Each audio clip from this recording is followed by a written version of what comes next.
L'aria di Padova è ufficialmente tra le peggiori d'Italia. Mentre scatta il semaforo arancione che impone limitazioni del traffico più severe, un nuovo rilevamento della centralina dell'ARPAV, posizionata nel quartiere più popoloso dell'Arcella, registra l'incredibile valore di 133 microgrammi di polveri sottili per metro cubo nell'aria. Per i meno esperti ricordiamo che il limite è di 50, un nuovo record in negativo per la città del Santo che in meno di 24 ore supera se stessa. Solo domenica, sempre la centralina dell'Arcella aveva registrato un valore altissimo di 124 microgrammi per metro cubo. Dal sindaco Giordani l'appello ai cittadini perché siano responsabili e osservino i limiti imposti con il blocco esteso fino ai diesel Euro 4. Invito tutti quanti a essere collaborativi.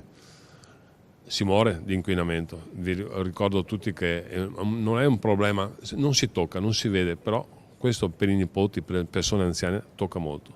Noi ci stiamo impegnando in tutti i sensi.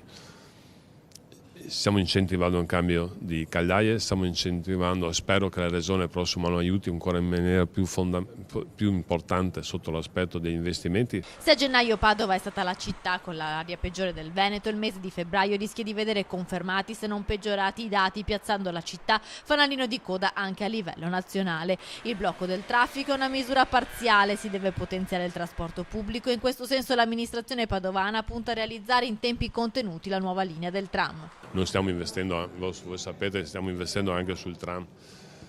Tra poco partiremo anche, spero, prossimamente con i lavori.